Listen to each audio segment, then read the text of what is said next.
You're watching Let's Chat.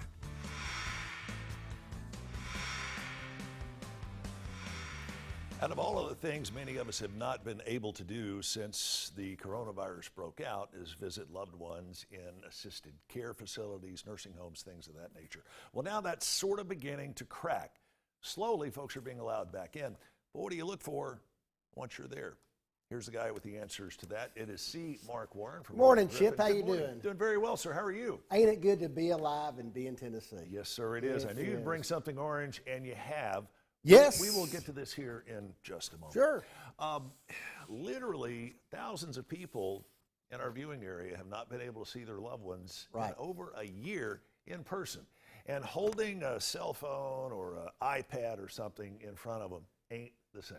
Not the same thing. It just isn't. Nursing homes are slowly opening back up. It's basically nursing home by nursing home, what their process is in the reopening. Sure. Obviously, they're still going to require the mask being worn as long as there's a mask mandate.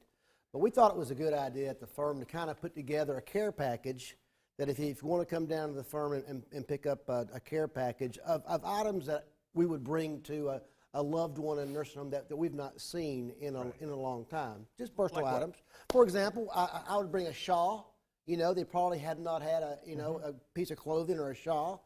Hand lotion is always a good idea. Personal hand lotion.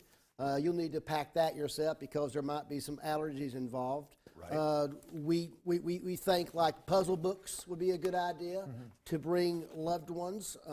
I don't know if you crochet, Chip, but there's a flamingo crochet kit. I do not That looks pretty cool, though, doesn't it? It is. I might get involved in that, you know. His name is Petals. I do not have that temperament. We also, you don't? No. That surprises me. I can see you sitting does down, not wearing the surprise shawl, you a crocheting. minute. And then slippers, you know, some nice warm slippers. You know, it'd be something to bring your loved one when you go see them for the first time. And you have these available at your law At the firm firm, offices, yes. so Just come by at 736 Georgia Avenue and say you want a care package for your loved one, and we'll give you one.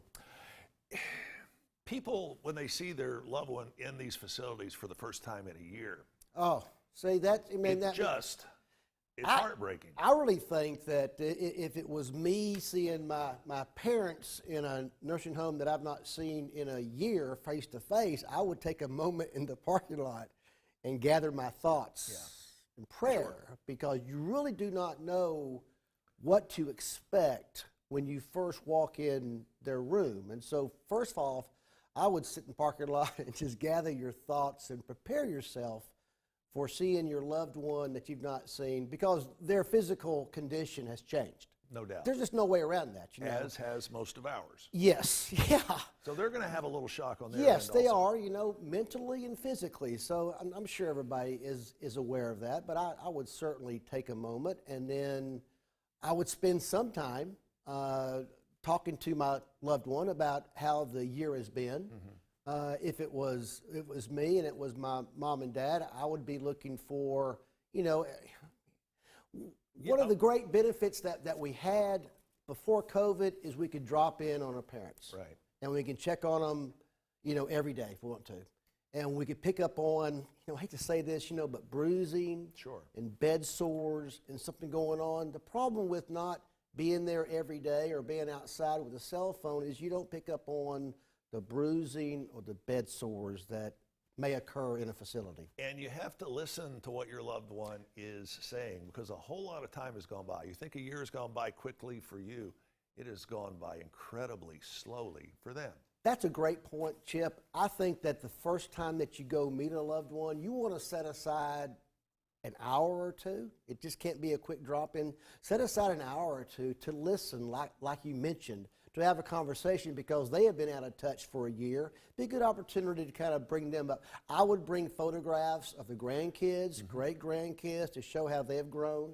I would bring photographs, maybe a paper on their birthday. Bring that to say, this is what happened on your birthday while you were in here. Something like that, you know, some visuals to kind of acclimate them to you know, the new beginning. And probably best to have only one or two folks on the initial visit. Yes. Well, I probably that would probably be a nursing home restriction that they may see.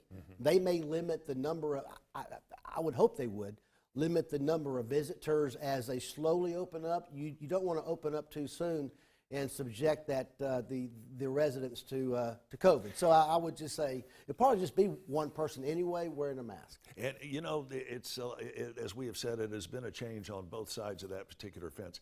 Talk with your loved ones' caregivers. Find out from their perspective. That's been kind of a sliding scale because all of the facilities have had folks, employees, who have been affected by this. They've had family members, and in many cases, they've had COVID themselves. Sure. And if you have a relationship with your residents or your loved one's caregiver, it might be nice to take them a little gift too. Sure. That is some brilliant advice, as Well, always. thank you. As always. Next time you're back, we're going to be talking about automobile wrecks. And even though traffic over the past year has been down, car wrecks have been up. Craziest thing, right? I mean, during COVID, you have less cars on the road, and if people have been reading the paper and just checking the stats like I do for a living, you have seen an uptick in injuries and fatalities on Tennessee roads and Georgia roads. 20 seconds left. What's the speed? People just Speed, in a because hurry. there's less cars on the road. Maybe I drive faster, but you shouldn't be driving faster. But that's what's caused the increase, the uptick, is because less cars, more speed, more injuries. Equals more injury and more death. I'm You guilty can as find charged. out more about this and numerous other topics. Check out their website at Warren and Griffin. And again, these care packages are available. Just stop by warrenandgriffin.com, warrenandgriffin.com. We'll be right back.